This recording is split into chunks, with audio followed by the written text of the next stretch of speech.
Hello friends, this is Sanjana और ये last video है इस कोर्स का।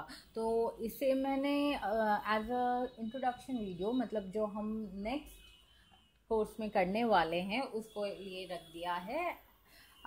इसमें मैं आपको बताने वाली हूँ रिकर्शन के बारे में। यूजुअली प्रोग्राम थोड़ा छोटा हो जाता है अगर हम रिकर्शन से करते हैं, ठीक है, और बहुत इजी होता है। मतलब यूजुअली इसका लॉजिकल पार्ट रहता है और कुछ नहीं रहता है, ठीक है। तो रिकर्शन, हम इसके बारे में इसकी डेफिनेशन जानेंगे। एक्चुअली ये ना मेरा बहुत ज़्यादा ज़रूरत पड़ता है। कहाँ? ये मेरी बहुत ज़्यादा ज़रूरत पड़ती है डेटा स्ट्रक्चर में, जो कि हम नेक्स्ट पार्ट में करेंगे, ओके। बट डेटा स्ट्रक्चर के लिए पहले हम रिकर्शन जान लेते हैं वो क्या है। और आपका यहाँ पे भी आपने किसी किसी प्रोग्राम में देखा होगा। यूजुअली मैंने अभी नहीं किया, यूजुअली मेरे पास बहुत सारे प्रोग्राम थे जो मैंने रिकर्शन से किया था, बट मैंने आपको वो सब नहीं दिया, क्योंकि अगर मैं आपको उसे दे देती तो इशू क्या हो जाता कि रिकर्शन जो आपका है वो आपको समझ में नहीं आता, क्योंकि मैंने आपको रिकर्शन के बारे में बताया नहीं था, ठीक है।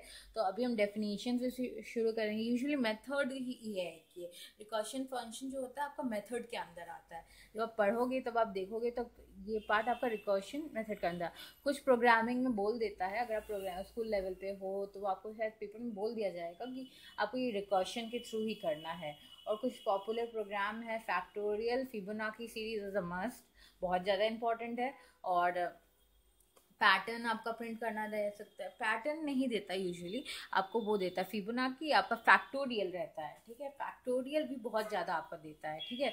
तो लेट्स स्टार्ट। अभी हम देखते हैं रिकर्शन बाय डेफिनेशन क्या है, okay. By definition recursion is a basic programming technique we use in Java in which a method call itself to solve same problem. मतलब वो बार बार और चलता रहता है, ठीक है, कि एक फंक्शन को सॉल्व करने के लिए एक छोटा सा पार्ट आपका, अभी कोई परेशानी है आपको उसको सॉल्व करने के लिए आपको खुद दिमाग लगाना पड़ेगा, वही रिकर्शन करता है, ठीक है। उसको परेशानी है वो खुद सॉल्व करेगा, ठीक है। A method that use the technique is called recursion, ठीक है। और वो जब खुद से जब सॉल्व करता है और उस टेक्निक को रिकर्शन बोलते हैं, ठीक है। Many programming problems can be solve by only recursion, okay. कैसे होता है? सिर्फ रिकर्शन से ही सॉल्व हो सकता है। And some problem that can be solve by other technique are better solve by recursion. Like यहाँ पे मैंने आपको क्या बोला कि रिकर्शन से प्रोग्राम इजीली सॉल्व हो जाता है। मतलब आप बेसिकली क्या कर रहे हो, आप लॉजिकली खुद को एडवांस कर दे रहे हो तो आपका प्रोग्राम इजीली सॉल्व हो जा रहा है, ठीक है। तो आपको बस आगे का स्टेप सोच लेना पड़ रहा है बार बार। पहले बेटर होता है ना कि आप एल्गोरिदम लिख लो, ठीक है। तो एल्गोरिदम लिख लोगे तो ये डेटा स्ट्रक्चर में पार्ट मैं आपको बता दूंगी एग्जैक्टली एल्गोरिदम कैसे लिखते हैं और ये क्या है। तो ठीक है, तो अब हम ये में डेफिनेशन हुआ। कहीं कहीं किसी किसी बुक में आपको कुछ भी मिल सकता है, अलग अलग वे से रिप्रेजेंट कर रहे हैं, क्योंकि कहीं आपको डेफिनेशन नहीं पूछता, भले ही एमसीक्यू क्वेश्चन में आपको पूछ लेगा। तो आप ऐसे भी बोल सकते हैं, a function is designed in such a way that is called itself in its body is called recursion, okay. वो बार बार खुद को बुलाते, मतलब बार बार खुद को एक्टिवेट करता रहेगा, ठीक है। तब उसको बोलते हैं रिकर्शन फंक्शन, ठीक है। ये है मेरा सिंटेक्स। यहाँ पे आप एक रिटर्न टाइप रखोगे, ठीक है। रिटर्न टाइप मतलब वॉइड होगा कि नहीं आपका, यहाँ पे डबल हो सकता है। वॉइड हुआ तो वो रिटर्न नहीं देगा, ठीक है। वॉइड आपको नल वैल्यू देता है। यहाँ पे वही चीज़ और मैंने आपको बोली है, रिटर्न टाइप जो रहेगा, फिर उसके बाद मेथड नेम आपका है। मेथड नेम आप यहाँ पे कुछ भी रख सकते हो, आपकी मर्जी। यहाँ पे कोई कुछ आपको कुछ नहीं बोल रहा कि नहीं ये नाम मत रखो, क्लास का सेम नाम रखो, ये आपकी मर्जी है, ठीक है। फिर यहाँ पे कोड लिखोगे जो आप एग्जीक्यूट कर रहे हो, और यहाँ पे आपका कॉल होगा। जब आप उसे कॉल करोगे तब यहाँ पे बहुत तरीका होता है। आप वेरिएबल से ऑब्जेक्ट वाइज कॉल कर सकते हो, या फिर और भी कुछ वेरिएबल के बिना भी कॉल कर सकते हो। फिर आप एक वेरिएबल को डेटा जो है वहाँ पे भेज सकते हो, और वो दो अलग अलग वेरिएबल हो सकते हैं, ठीक है। अच्छा, और ये इटरेशन से डिफरेंट क्या है? इटरेशन मतलब कि आपका लूप, ठीक है। ये आपका फॉर लूप बेसिकली हम बोलते हैं। तो यहाँ पे ना लूप नहीं लगाते हम। यहाँ पे जैसे आपका फंक्शन बार बार जा रहा है, वो हो रहा है, मतलब उसे लॉजिकली आप बना दिए हो तो वो आपका चल रहा है, पर यहाँ पे लूप नहीं लग रहा आपका, ठीक है। लूप जहाँ लगा वो आपका इटरेशन हो गया, और लूप के बिना वो रिकर्शन में आ रहा है, ठीक है। अब ये आपका the famous factorial program, okay, using recursion. हम रिकर्शन से क्यों कर रहे हैं, क्योंकि आपको पता है कि नॉर्मल भी वे से हो सकता है। मैंने आपको एज अ डेफिनेशन आपको बताया कि रिकर्शन से सॉल्व करने से प्रोग्राम आपका जल्दी बेटर वे से सॉल्व हो सकता है, ठीक है। तो लेट्स स्टार्ट, देखते हैं अब हम प्रोग्राम में क्या किया हुआ है। आप देख सकते हो यहाँ पे कि यहाँ पे एक फैक्टोरियल ली है। नेचुरली मैंने एक क्लास फैक्टोरियल लिया है, ठीक है। इसे मैंने एग्जाम्पल 2 का नाम दे दिया, फैक्टोरियल एग्जाम्पल 2 दे दिया, ठीक है। और आपका स्टैटिक इंट है, यानी ये डेटा रिटर्न करेगा, ठीक है। आपका जो डेटा टाइप होगा वो रिटर्न करेगा, ये इंट यहाँ पे ये बोल रहा है। फैक्टोरियल कर दिया है मैंने, फैक्टोरियल n। और अगर मैं बार बार वो चेक कर रहा है, ठीक है, if n not equals to, मतलब n इक्वल्स टू 0, पहले हम चेक कर रहे हैं कि वो इक्वल्स टू 0 है। फैक्टोरियल आपका क्या करता है, फैक्टोरियल आपका आप कैसे चेक करोगे, 0 का फैक्टोरियल 1 होता है, ठीक है। तो इसीलिए यहाँ पे मैं रिटर्न 1 कर रहा है। तो अगर पहला कंडीशन, आप सबसे पहला वाला इजी वाला केस क्या देखोगे कि वो 0 है कि नहीं, क्योंकि अगर उसे 0 मिल जाए तो वो उतना दिमाग क्यों लगाएगा, वो इतना टाइम क्यों लगाएगा, वो इतनी कॉम्प्लेक्सिटी क्यों बढ़ाएगा। वो आपको पहली बार में ही 1 थ्रो कर देगा और आपके पास आ जाएगा। फिर उसके बाद एल्स वाला जो फंक्शन है वहाँ पे वो क्या कर रहा है, अगर उसे वो 0 नहीं रहता है, वहाँ पे 1 या फिर कोई भी नेचुरल नंबर रहा, तो आपको वहाँ पे n फैक्टोरियल, जो आपका बार बार जो ऊपर वैल्यू है उससे मल्टीप्लाई कर रहा है n-1 से। ऊपर देखिए आपका मेथड है फैक्टोरियल नेम का, ठीक है। और उसे वो जो फैक्टोरियल n-1 है वो आपका उससे मल्टीप्लाई कर रहा है, ठीक है।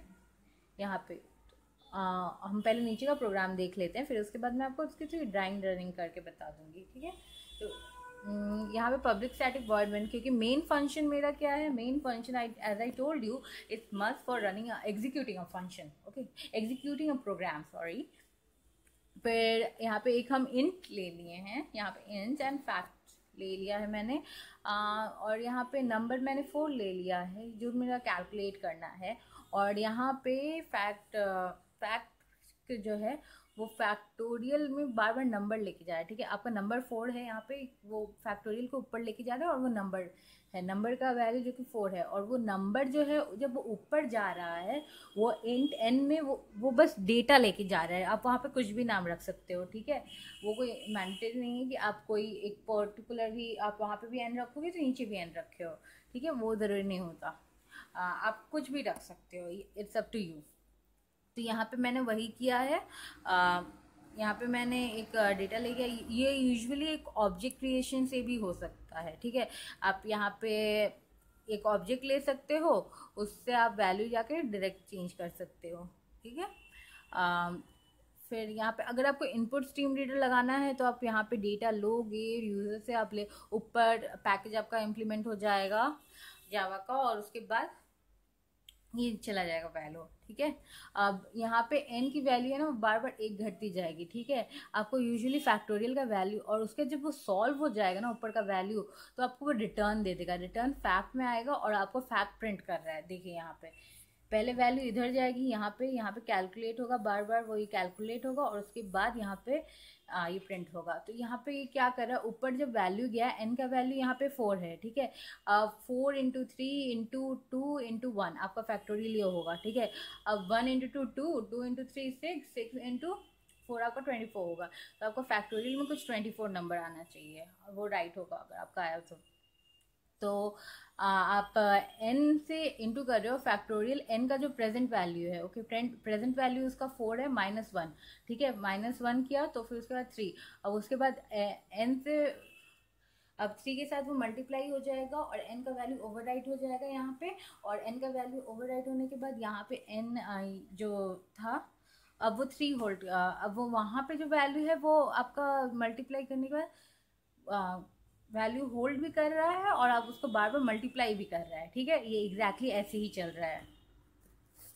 ये मेरा ये स्ट्रिंग को लेके है, ठीक है। ऐसा नहीं है कि मैंने ये आपको इसलिए दिखाया क्योंकि अगर आप सोचोगे कि जस्ट एक ही चीज़ से होता है ये रन कि आपका नंबर्स पे इम्प्लीमेंट कर सकते हैं, तो ऐसा नहीं है।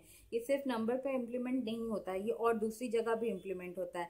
आप स्ट्रिंग में कर सकते हो, जैसे कि मैंने आपको पहले बोला कि एक नॉर्मल प्रोग्राम जो आप करते हो, आप लूप लगा के जितना में कर रहे हो उसको आप रिकर्शन में भी कर सकते हो। वो बार बार खुद को बुलाएगा और खुद वो डेटा को जो बार बार वो चेंज करेगा और उसे होल्ड भी करेगा। लाइक लास्ट प्रोग्राम में मैंने किया, यहाँ पे मैंने एक स्ट्रिंग कर दिया, यहाँ पे देख सकते हो आप स्ट्रिंग रिवर्स, यहाँ पे चेक किया वो नल है कि नहीं, उसकी लेंथ चेक की, फिर यहाँ पे उससे मैंने बार बार ऐड किया रिवर्स करने का, सब स्ट्रिंग उसका रिवर्स करने के बाद, और उसके बाद मैंने यहाँ पे प्रिंट कर दिया। ठीक है, आज मेरे पास अभी इस वीडियो में आपके पास ये उतना टाइम नहीं है तो मैं आपको इसे एक्सप्लेन नहीं कर पाऊँगी अच्छे से, पर इसे मैंने आपको, ये आप देख सकते हो और उसे आप देख के फिर लिख के रन कर सकते हो अपने लैपटॉप में, या फिर अगर ड्राई रन, आपको ज़रूरी नहीं है कि अगर आपका रन करे या ना करे, आप ड्राई रन भी कर सकते हो, या फिर आप फ़ोन में एक एडिटर डाउनलोड करके उसमें भी कर सकते हो। ये है फिबोनाकी सीरीज, इसे समझाना ज़रूरी था इसलिए मैंने वो स्ट्रिंग वाला समझाया नहीं। ठीक है, फिबोनाकी सीरीज में मैंने आपको, यूजुअली आपको क्या पता है, फिबोनाकी सीरीज 0 1 2 0 1 और इन दोनों का सम, आपका फर्स्ट 2 नंबर का सम आपका थर्ड नंबर होता है। ठीक है, तो 0 और 1 को सम करेंगे तो वापस 1, और 1 1 को सम करेंगे तो वापस ये 2 हो जाएगा। तो एग्जैक्टली हम वही कर रहे हैं यहाँ पे। तो मैंने इस प्रोग्राम में क्या किया है, मैंने एक यहाँ पे इंट टाइप लिया है, उसमें मैंने ना इंट में आपको क्या रखा है मैंने कि आपका ये जो एन का एक वैल्यू ले लिया। ठीक है, जो मुझे स्वैपिंग में काम करेगा, क्योंकि फिबोनाची सीरीज बिना स्वैपिंग के करना मुश्किल है। ओके, एटलीस्ट जावा में तो है, बट यहाँ पे फिर मैंने फीबो अकाउंट ले लिया, जहाँ पे मैंने अकाउंट की वैल्यू कोई आएगी आपकी जो कि यूज़र देगा, या फिर आप खुद रख सकते हो। फिर यहाँ पे इस पार्ट में वो चेक कर ले रहा है कि वो ज़ीरो नहीं है, या अगर उसे वो ज़ीरो से बड़ा है तभी वो चलेगा, क्योंकि अगर वो ज़ीरो से बड़ा नहीं हुआ तो वो वहीं पे एग्जीक्यूट कर देगा, क्योंकि उसको मिनिमम आपको 2 टर्म चाहिए बनाने के लिए। ठीक है, तो अगर वो ज़ीरो से बड़ा है तभी वो चलेगा। ठीक है, यहाँ पे हम नंबर ले रहे हैं और नंबर लेने के बाद यहाँ पे बार बार आपका वो स्वैप कर दे रहा है नंबर। ठीक है, ये रहा आपका, और बार बार आपका प्रिंट कर रहा है वैल्यू काउंट -1 करके। ठीक है, एक आपका प्रिंट वैल्यू जो है प्रिंट पे, वो ये आपका प्रिंट नहीं कर रहा है, ये एग्जैक्टली आपका क्या कर रहा है, ये आपका वैल्यू कैलकुलेट करेगा, मतलब वैल्यू को डिक्रीज कर रहे हैं यहाँ पे। ठीक है, यहाँ पे हम देख लेते हैं हमने क्या किया है। ठीक है, यहाँ पे मैंने आपको एक यहाँ पे एक पब्लिक स्टैटिक वॉइड मेन आपका रहा, यहाँ पे काउंट की वैल्यू, यहाँ पे आपको बार बार ये प्रिंट हो रहा है। ठीक है, और ये बार बार डिक्रीज बाय 2। ठीक है, ये चीज़ आपकी ऐसे चल रही है। फिबोनाची सीरीज मैंने आपको मेन लॉजिक बता दिया, ये एग्जैक्टली वही करना रहता है, लॉजिक पार्ट वो आपका क्लियर करना पड़ता है और कुछ नहीं करना रहता है। वैसे इसको और भी वे है, मैं आपको आई गेस मैं लास्ट वाला कोर्स आप देखिएगा तो उसमें मैं आपको बता दूंगी अच्छे से फिबोनाची सीरीज और नॉर्मल वे में कैसे करते हैं, और आप रिकर्शन के साथ कैसे कर सकते हो। Thank you, happy learning and happy coding.